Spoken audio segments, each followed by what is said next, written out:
Acer just came out with another MacBook Neo alternative. Yay for budget shoppers! The Acer Swift Air 14. Like the Dell XPS 13 before it, it is meant to give you a better Windows option for right around $700. What's sort of interesting is that Acer prioritized different things than Dell and Apple in this venture. The Neo and XPS prioritized premium build quality and higher resolution displays, while it feels like the Swift Air offers more functionality. Acer seems to have settled for good enough on things like the display and build quality to focus on giving us longer battery life, a more comfortable keyboard, and faster ports. The aesthetic is still fun enough, though, even if it's not as bold as the Neo. I quite like the design decision Acer made here, going with 4 muted pastels: sage green, frost blue, blossom pink, or lilac purple. I typed this script up on the sage green one, and it looks very pretty, although it also looks pretty gray. So I'd personally pick purple or blue. Anyways, my point is that the Swift Air 14 brings some unique pros and cons that we didn't see in the XPS or Neo. This means Acer has the potential to carve out a chunk of this rapidly growing budget laptop market for themselves. If you want to compare the laptops we discussed today and follow along with how we've scored them on our website, check out bestlaptop.deals. They all get at least around 3.5 stars, which is great for this price range. 3.5 stars from us is actually good. It's not artificially boosted by fake reviews. First, let's look at build quality, which is how well the body of the laptop is constructed. The Swift Air 14 feels pretty average. It has keyboard deck flex that is a bit noticeable when typing, and its lid also has some give to it. Both of these things indicate it's less sturdy than the Neo or the XPS, which both excel there.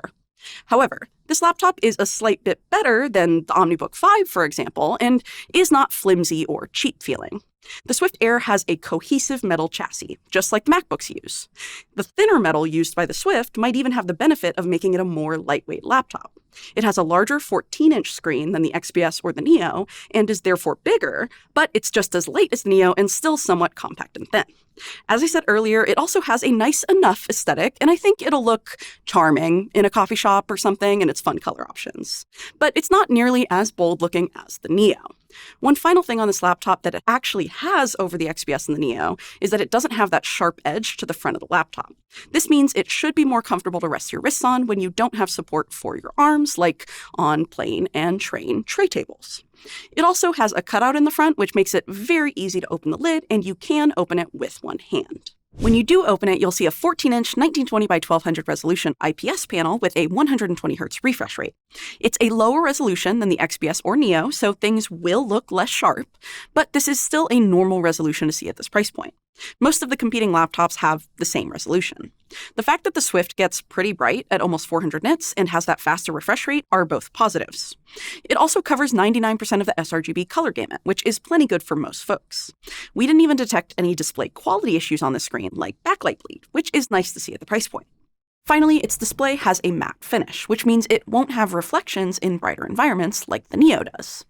The matte display does have the downside of making content look a bit grainy, though. Now, let's talk about where this laptop does very well: its keyboard. Firstly, it has 1.3 millimeters of travel, which is better than most budget laptops, including the more premium XPS and Neo. We all enjoyed typing on the Swift the most. I noticed the tiniest amount of deck flex when typing, but Josh didn't. The Swift also has a backlight, which the Neo does not have at all. Much more convenient in the dark. Unfortunately, there is a bit of backlight bleed around the keys. This can be distracting at certain angles. Acer also chose to tint the Swift's keyboard color to match the laptop, which makes it look cohesive and nice. The trackpad is fine. Smooth finish, natural tracking, and an accurate click. The click is just a little deeper and louder than I prefer, but it's still nicer than many in the price range. Another area where the Acer takes the win over the Neo and XPS is its ports. Here we've got 2 Thunderbolt 4 ports on the left side. Yay. This means that it will be compatible with modern docks and high-speed accessories. It also has a 5 gigabit USB-A port on the right side for something like a mouse, and then a normal headphone mic combo jack. The speed of the USB-C ports and the addition of a regular USB-A port is a huge benefit over the XPS or Neo, which may not be able to accommodate all accessories. I was super surprised by how loud the speakers got. They weren't completely clear, though, especially at their loudest. They were a bit muddy and definitely lacked bass.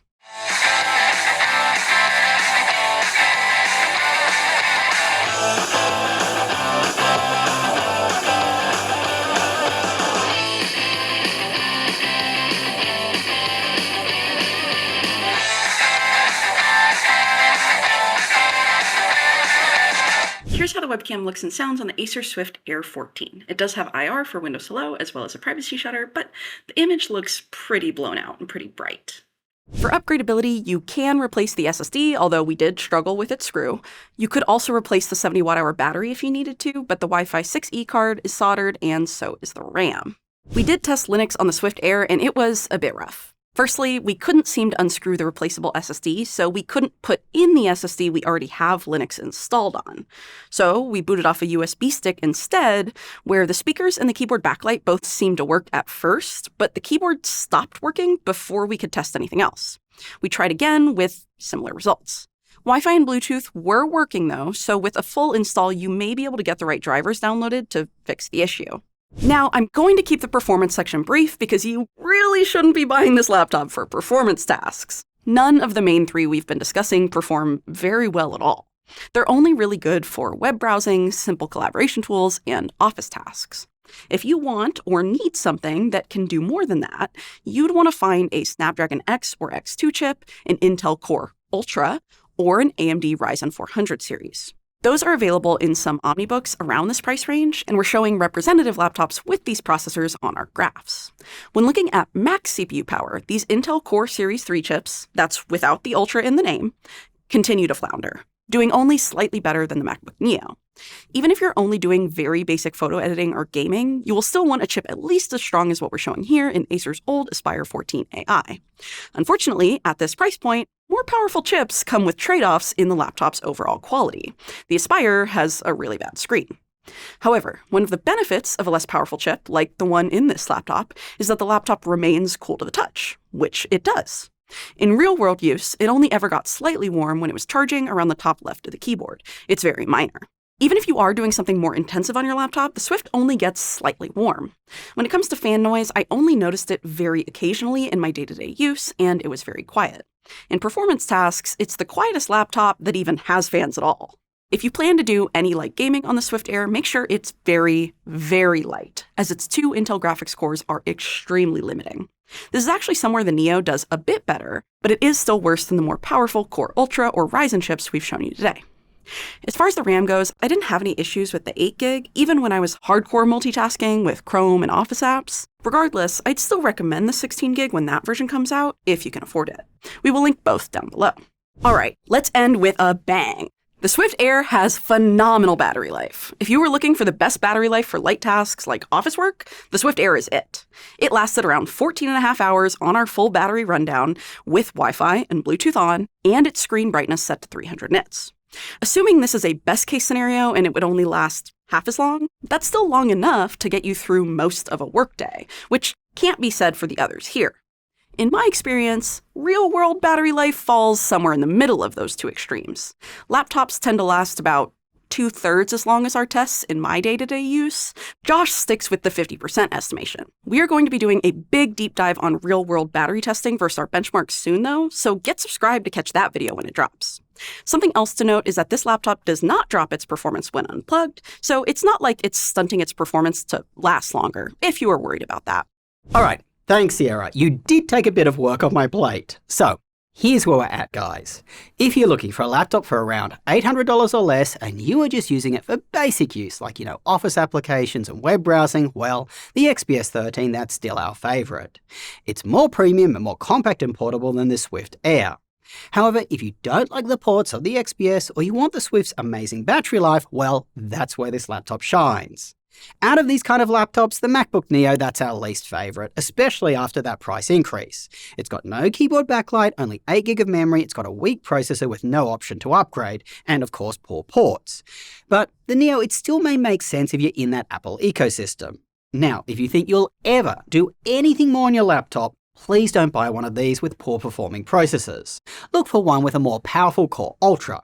Even one from last year's Series 2, that's going to be better than these.